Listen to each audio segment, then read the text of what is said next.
Hola, ¿qué tal? Espero que se encuentren muy bien, que todo por sus casas vaya también pues bien,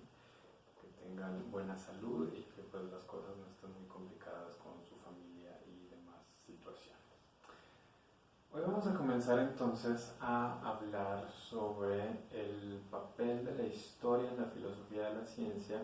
pero vamos a centrarnos en una autora muy particular que es Ellen Metzger. Como seguramente pudieron leer en la breve nota biográfica que está al principio de una de las traducciones, pues ella fue una historiadora de las ciencias francesa, que pues tuvo una vida, digamos, complicada en términos de lo que podía lograr académicamente hablando, debido pues a su situación de mujer y algunas elecciones que hizo su padre cuando ella estaba, pues cuando ella todavía era joven y estaba estudiando, que pues decidió que ella tomara un curso de estudios que no le permitiría más adelante lograr tener como el equivalente a un doctorado propiamente dicho, que justamente le abriera las puertas para formar parte de las universidades y desempeñarse como profesora, investigadora y académica en alguna de esas instituciones. Además de eso, pues también está la parte de su trasfondo judío, que pues finalmente le costaría la vida cuando los nazis invaden Francia. Y pues ella, al igual que muchas otras personas judías en Francia, pues yo creo que no pensaban que iba a llegar hasta tal punto lo que hicieron los nazis y digamos decidieron muchas personas permanecer en Francia, o sea, sí se ocultaron, no estaban tan en la luz pública, aunque por ejemplo en el caso de Metzger, ella sí se fue y se inscribió en el padrón de judíos de la ciudad a la que se mudó, que fue en Lyon,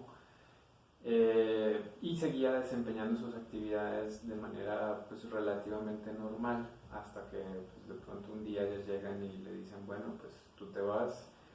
y la envían a un campo de concentración, luego la mueven a otro y no se sabe exactamente en cuál de todos estos lugares es que murió, pero pues ya finalmente después de eso no se volvió a saber nada de ella. Pero bueno, no quiero meterme pues mucho con esa parte más trágica y dramática de su historia, sino que pues me interesa más bien conversar acerca de su propuesta para una historia de las ciencias. Entonces, digamos que el lugar para la historia que podríamos encontrar con Metzger va muy de la mano con las instituciones y los lugares opuestos que ella ocupó dentro de esas instituciones. Entonces, en ese sentido, la institución más importante para la que ella trabajó y con la cual colaboró fue el llamado Centro Internacional de Síntesis, el cual fue fundado por Henri Ibert en 1924 y se convirtió en una de las instituciones más importantes para el desarrollo de las ciencias en Francia, pese a que la historia de las ciencias no era una disciplina que se encontrara pues como tal en las universidades, se trataba más bien de un quehacer algo marginal en relación a la academia. Metzger se convertiría en una de las figuras centrales del centro y además sería una de las colaboradoras más activas, a pesar de no contar con la fama y las credenciales de muchos de sus colegas. El objetivo del centro, según las palabras del propio fundador, Henri Ibert, era lograr una síntesis entre ciencia y razón por medio de la historia. La idea de síntesis detrás del centro apuntaba a la formación de ciudadanos que pudieran pensar y dominar los problemas de las ciencias del momento. Entonces hay aquí toda una construcción bastante interesante acerca de qué lugar puede ocupar la historia en este tipo de reflexiones y de discusiones, ¿no? No se trata nada más entonces de una mera cuestión de reconstruir el pasado por el hecho mismo de hacer una reconstrucción fidedigna y objetiva de lo que ocurrió, sino que hay también un interés social, político, educativo, que está atravesando la labor de este centro.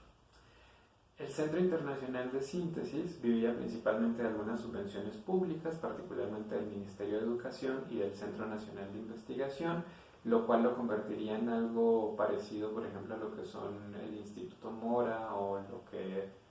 es, que su estatus todavía es un poco raro en estos momentos, el Centro Lombardo Toledano, pero pues son estas instituciones que no son propiamente vinculadas a las academias, pero que hacen una labor de investigación importante. Y pues la otra parte de sus ganancias o de sus ingresos más bien provenían de donadores privados, que ahí pues es interesante hacer notar que Baer trató de acercarse a muchos banqueros, particularmente norteamericanos, como era el caso de la Fundación Rockefeller, que pues financiaba muchas investigaciones tanto en ciencias naturales como en ciencias sociales y humanidades, pero nunca logró obtener un trato más profundo con ellos, ¿no? Y que finalmente le pudieran soltar algo de dinero para mantener el centro a flote. Ahora bien, dentro de este centro, Metzger ocupó varios lugares y digamos uno de los más importantes fue el de encargarse, junto con Pierre Brunet, de un proyecto llamado el Diccionario de Ciencias Históricas, en el cual se pretendía identificar las herramientas conceptuales propias de la historia, así como cuál era la identidad metodológica de la historia.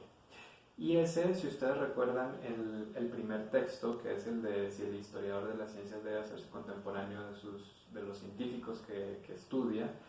es precisamente una de las problemáticas o de los intereses más relevantes de Metzger en el texto. ¿Sí? Para ella, esa pregunta, ¿debe el historiador de las ciencias tratar de convertirse en contemporáneo de los científicos cuyas teorías expone? Es una pregunta metodológica, que concierne a la metodología de la historia como una ciencia. Obviamente aquí hay todo un trasfondo acerca de la distinción entre las ciencias naturales y las ciencias del espíritu, o ciencias históricas, o ciencias de la cultura, o ciencias sociales y humanas, sobre el cual no vamos a entrar, ¿sí? Sin embargo, es importante señalar eso, ¿no? Aquí la pregunta que nos está planteando Metzger de entrada es una pregunta que tiene que ver con la metodología de la historia. En ese sentido, para Metzger es fundamental que la historia no se limite, o más bien, que no pretenda mostrar que su objetivo principal es el de juzgar el pasado a partir de lo que se sabe o se acepta en el presente. Y entonces ahí ya tenemos que hay dos asuntos contra los cuales Metzger se está manifestando y que están íntimamente ligados, ¿sí? O sea, es posible separarlos, pero generalmente estas dos cuestiones se presentan de manera conjunta. Una es el presentismo, es decir, la idea de que la historia indefectiblemente conduce al momento presente, como si se tratara de algo necesario que de alguna manera ya estaba determinado desde el principio de la historia. Entonces, lo único que vemos a lo largo de la historia es todos los diferentes escalones que nos van conduciendo hacia lo que está sucediendo hoy. De modo que lo que está ocurriendo hoy es justo la mejor expresión o manifestación del conocimiento humano con respecto a lo anterior. Por lo tanto, a partir de lo que se sabe hoy, entonces se puede juzgar todo lo que se había sabido anteriormente, ¿sí? Y en ese sentido entonces se puede decir, no, pues esas personas hace 200 años creían algo que era completamente falso, porque la verdad es lo que nosotros tenemos ahora. Aunado a ese presentismo, como les decía, y que igual es algo que está también en este segundo aspecto, está una concepción positivista de la historia, donde la historia se concibe entonces como una mera recopilación y cuantificación de datos y archivos o evidencias, de modo que la reconstrucción hecha de la historia del pasado es completamente objetiva e imparcial. Es independiente de quienes la escriben y es independiente del momento histórico en el cual se escribe. Justo sobre estas presuposiciones es que la pregunta que hace Metzger se va a dirigir y va a tratar entonces de desarticularlas y de mostrarnos qué es lo realmente problemático en el quehacer de la historia. ¿Sí? Ahora bien, cuando Metzger plantea este problema, ella bajo ninguna circunstancia está negando la circularidad que hay, que está implícita siempre en el quehacer histórico. Es decir, siempre la historia del pasado se reconstruye o se hace o se escribe a partir del momento presente. Por lo tanto, lo que resulta relevante del pasado se determina siempre desde el presente. ¿Sí? Eso es algo que ella no puede quitar, ¿no? Esa es como la exigencia o la obligación de la cual tiene que dar cuenta. ¿Sí? Solamente en la medida en que eso pueda sobrevivir dentro de su propuesta, es que su propuesta puede entonces también ser válida, pero no válida en el sentido de ser la única metodología o la metodología verdadera, sino en el sentido de que nos puede ayudar a ofrecer otro tipo de perspectiva sobre la historia y a enriquecer entonces cuál es ese quehacer de la historia en relación a la reflexión mucho más amplia, que podríamos llamar entonces filosófica, de las ciencias. Por lo tanto, lo que Metzger está tanto aceptando como problematizando a través de su pregunta es el hecho de que el problema metodológico central de la historia es el anacronismo. Es la posibilidad justamente de entonces poner cosas del presente como si ya hubiesen estado en el pasado. De modo que eso que sea en el pasado es simplemente lo que se necesita para llegar al presente, o poner juicios de valor del presente en el pasado, de modo tal que entonces se puede valorar de una cierta manera lo que ocurrió en el pasado y decir si eso está bien, si eso está mal, si eso es verdadero, si eso es falso, en fin. Ahora, para ella, entonces, digamos, lo que hace la historia, lo que hacen las y los historiadores, no es nada más esta idea positivista de recopilar y cuantificar hechos, archivos, evidencias, sino que tiene más bien que ver con una reconstrucción de lo que ella llama una historia de las mentalidades, donde por mentalidad se comprende tanto a las escuelas que han sugerido las doctrinas, ¿no? Que han propuesto tal o cual hipótesis y que se trate de entender la naturaleza de tal o cual manera, así como las investigaciones experimentales que ellas promueven, como aquellas escuelas que se les han opuesto, ¿sí? No se trata entonces nada más de una historia donde se dé cuenta de cuáles han sido los grandes éxitos en la ciencia, sino que hay que tener en cuenta tanto eso que se ha quedado y que ha pasado a la historia como un éxito,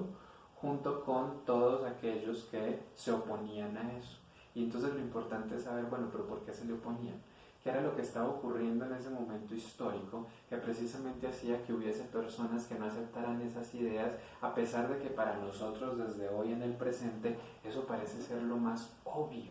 ¿no? Lo más de sentido común incluso en algunos casos? Pero a ella no le interesa nada más esa reconstrucción lineal, progresiva, acumulativa de los grandes éxitos de la historia de las ciencias, sino comprenderla en su momento, comprender cuál era la mentalidad que estaba ahí. En ese sentido, la reconstrucción entonces de la historia se aboca a una reconstrucción donde se incluye el contexto social, político, económico, institucional, religioso también, eso va a ser muy importante. Solamente en la medida en que se toman todos estos factores en cuenta es que se puede lograr una comprensión total de los textos estudiados, porque finalmente ella sí aquí le está poniendo un gran peso a que el estudio de la historia se hace a través de los textos. Ahora bien, cuando ella dice hay que llegar a una comprensión total de los textos, ¿sí? A lo que se refiere es que hay que llegar a comprender esos textos tal y como lo pudieron haber hecho los discípulos y alumnos de aquellas personas que los escribieron en su momento histórico.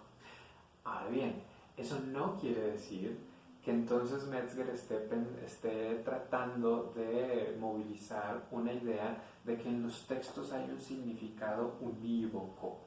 ¿no? Que está fijo y que es lo que se encuentra detrás de todo lo que está escrito y que por lo tanto es hacia donde el historiador o la historiadora tienen que llegar, ¿sí? tratar de comprender los textos como los comprendieron aquellas personas que lo leyeron en ese momento en el cual fueron publicados, es también poder llegar a reconstruir las distintas formas en las cuales el texto fue leído. No solamente llegar a eso que se pretende eran las intenciones del autor o autora del texto, sino cómo era que se leía y por qué generaba distintas reacciones dependiendo de dónde se le leía, qué era lo que estaba dando ese texto por sentado que todos los demás conocían y que por lo tanto no era necesario decirlo. ¿Sí? Entonces, más allá de justo esta idea de que los textos tienen una intención o un significado fijo y unívoco, a ella le interesa es cómo es que se lee esto y cuáles son las diferentes maneras en que eso se manifiesta y que esa lectura toma forma. Sin embargo, no se puede esperar una reconstrucción ni total ni completa, ¿no? En el sentido de que vamos a poder poner todas las fichas del rompecabezas y entonces ya lo tenemos listo, como si pudiéramos entonces adentrarnos por completo en ese momento del pasado, ¿no? Que no hubiese entonces ya ninguna diferencia entre el pasado y el presente, sino que de pronto la reconstrucción histórica hace que se vuelvan lo mismo y que por lo tanto tengamos acceso a todas las mismas experiencias y formas de pensar del pasado. Para ella, eso es algo que está fuera de los alcances de la historia. Esto se debe, en primer lugar, a que hay que tomar en cuenta que finalmente hay muchas cosas que un determinado grupo, colectivo, comunidad, en un momento histórico dado, dan por sentadas y por lo tanto no se discuten, no forman parte de lo que se expone, de lo que se argumenta y mucho menos de lo que se trata de justificar o rebatir en un texto, sino que son todo este tipo de ideas que precisamente por su popularidad y por lo extendidas que se encuentran, pues simplemente se asume que ellas forman parte del trasfondo cognitivo de todas las personas que pudiesen leer ese texto. Y eso entonces no aparece de manera explícita en el texto. Por lo tanto, esa es una dimensión que siempre va a eludir al historiador y a la historiadora. Y por otro lado, está otro aspecto que elude constantemente la perspectiva histórica y es el de la dimensión material del conocimiento científico, es decir, el laboratorio y las sustancias que se usan en el experimento. Y es muy importante que Metzger mencione este asunto, aunque no profundice en él, porque justamente esta se ha convertido en una de las aristas más importantes de estudio en las últimas décadas en la historia de la ciencia, ¿no? Todo lo que tiene que ver con la materialidad de la ciencia, qué es lo que ocurre en los laboratorios, cómo es que funcionan todos estos instrumentos y cuál es la labor que están llevando a cabo ellos dentro de ese proceso de producción de conocimiento científico. Y además, que esto es algo que Metzger menciona en su texto, no se puede negar entonces que esa materialidad no es algo que se encuentre dado, existente por sí mismo, ahí en el mundo, en la realidad, sino que muchas de estas sustancias que se usan, de todas estas cosas materiales que intervienen en esos experimentos, son creadas en virtud de la teoría que se está movilizando ahí, ¿sí? Es decir, para poder hacer un experimento, como es el caso, digamos, por ejemplo, de la química, donde es necesario entonces purificar ciertas sustancias, es decir, separarlas de muchas otras para obtenerla en el estado más puro posible, eso es algo que no se encuentra como tal en la naturaleza. En la naturaleza no hay sustancias aisladas, no hay elementos completamente puros por sí mismos, sino que es un esfuerzo tanto de la parte cognitiva como de las habilidades prácticas de los y las experimentadoras para poder obtener esos materiales. Y además de eso, otra cosa que reconoce Metzger es que muchas veces pues esas sustancias van cambiando sus nombres, de modo que nunca se puede decir que lo que en una determinada época llamaban de una manera equivale exactamente a la misma cosa que hoy llamamos así. Por lo tanto, hay toda una suerte de bache histórico relacionado con esa materialidad que pues es muy importante y muy interesante de reconstruir, pero que de una u otra manera siempre va a estar al margen de lo que se puede reconstruir por completo. ¿Sí? Bueno, ahora, Voy a leerles una cita que es de la página 122-123 y para comentar un par de cuestiones al respecto. Dice lo siguiente. Antes que nada, he buscado conocer la perspectiva científica, si es que se puede expresar así, de los hombres de ciencia que consagran su vida al perfeccionamiento o a la creación de una ciencia nueva. He buscado conocer la orientación de su mentalidad y eso, lo repito, es para mí de importancia primordial. De una generación a la siguiente y a medida que la ciencia progresa, la perspectiva científica cambia. Entonces, esta frase me gustó mucho, o este fragmento más bien, porque es más que una frase, porque aquí se puede ver qué fue lo que le llamó la atención a Kuhn de Metzger. Y bueno, esto me lo salté, pero Kuhn, en la estructura de las revoluciones científicas, menciona en un apartado que leyó a Ellen Metzger y que eso lo influyó profundamente en su visión acerca de la historia y que fue algo de lo que le ayudó entonces a Kuhn a comprender de que el conocimiento a través de la historia no se acumula y que por lo tanto hay discontinuidades entre las distintas teorías que se van viendo a lo largo de la historia hasta llegar entonces a esto que él llama las revoluciones científicas. Sin embargo, hay que reconocer aquí que hay algunas diferencias importantes con Metzger y que me parece a mí que es fundamental señalarlas e identificarlas porque esto además nos va a permitir darle cabida a otra perspectiva acerca de cuál es la relación posible no solo de la historia sino también de la filosofía con respecto de la ciencia. Entonces, los cambios de mentalidad o de perspectiva científica de los que habla Metzger en efecto impiden que el conocimiento se acumule, ¿no? Ahí, digamos, más bien la manera como podemos pensar aquí el conocimiento es algo que es reconstruido constantemente sobre nuevas bases en las cuales materiales antiguos y nuevos se mezclan, ¿sí? Sin embargo, y este es el punto importante, Metzger enfatiza mucho este asunto de la creación de una ciencia nueva. Entonces, para ella,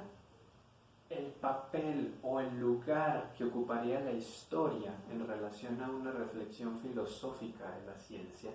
tiene que ver con la capacidad que tenga la historia de mostrar cómo esa perspectiva científica en su momento era completamente novedosa y creativa, ¿sí? No se trataba entonces justamente de incrustar las creencias, las ideas, el conocimiento, los saberes de una determinada época en un sistema de coordenadas que está entonces dado por el presente y que por lo tanto nos va a permitir decir si eso es verdadero o falso, sino que la idea es darle sus propias coordenadas, hacer que ese sistema de conocimiento valga por sí mismo y que además se muestre como una expresión de la novedad histórica, de la capacidad creativa que está en la historia y que se manifiesta de manera constante también en las ciencias, así como lo hace en cualquier otro ámbito de la vida y de la historia. Entonces, más allá de enfatizar la discontinuidad y la posibilidad de una revolución en estos cambios de perspectiva científica, a lo que nos invita Metzger es a tratar de tener esta idea de que esas ideas, ese conocimiento científico que apareció en un determinado momento de la historia, era un conocimiento novedoso, era una creación nueva, ¿sí? No creación en el sentido de algo que sale de la nada, sino algo que de pronto aparece, ¿sí? Que retoma parte de lo que ya se conocía y de lo que se hace, pero que lo presenta de una manera nueva. Y entonces es ahí, ¿no? Descubrir ese momento de novedad en el pasado, lo que le da un sentido a la historia, ¿no? O sea, imagínense tener la capacidad de sorprendernos y admirar lo que ya ocurrió y lo que hasta cierto punto ya sabemos cómo acaba ¿no? ¿Cuál es el desenlace de eso? Ah, sí, sigue siendo lo que hoy creemos, o, ah, no, pues eso ya se mostró que no era así. Pero es ser capaz de asombrarse con eso tal y como ocurrió en ese momento. Entonces hay un llamado justamente a ver en la ciencia esa posibilidad, esa forma constante en la cual se expresa la creatividad. Ahora, ¿qué nos dice esto acerca del anacronismo en la historia? ¿Es entonces el anacronismo algo que haya que eliminar del quehacer histórico? ¿O qué? ¿O cómo entendemos entonces esa relación ahí? Porque justamente habíamos partido del anacronismo como esa parte problemática en la pregunta metodológica de la historia, ¿no? Entonces, es imposible eliminar lo que por definición constituye la historia, de nuevo, esta relación entre el pasado y el presente. En este sentido, la reconstrucción del pasado no puede darse sino desde el presente, no hay otra manera de hacerlo, lo cual significa que el presente siempre estará acechando sobre cualquier juicio que se pueda realizar sobre el pasado. Ahora, lo que nos estaría aquí invitando Metzger es que más bien esa relación entre presente y pasado tendría que darse de tal manera que se parte del presente para reconstruir el pasado y no reconstruir el pasado para poder llegar al presente en el cual estamos. ¿Sí? Entonces es distinto poner el presente como punto de partida para la reconstrucción del pasado que ponerlo como punto de llegada de ese pasado que se supone que ya pasó y ya está fijo y no se puede hacer más, ¿no? Y entonces ahí es donde viene esta idea de la creatividad, porque justamente la creatividad que se expresa en el pasado es lo que va a ser capaz de dislocar estas nociones del presente como algo que es siempre necesario, ¿no? Esto que ella en un momento llama esta visión eterna del presente, ¿no? Como si el presente fuera siempre lo que es absolutamente verdadero y lo más real de todo lo que hay, cuando en realidad eso no es así. El pasado es tan real como el presente, y justamente ser capaces de mostrar esa chispa de creatividad en el pasado es lo que permite entonces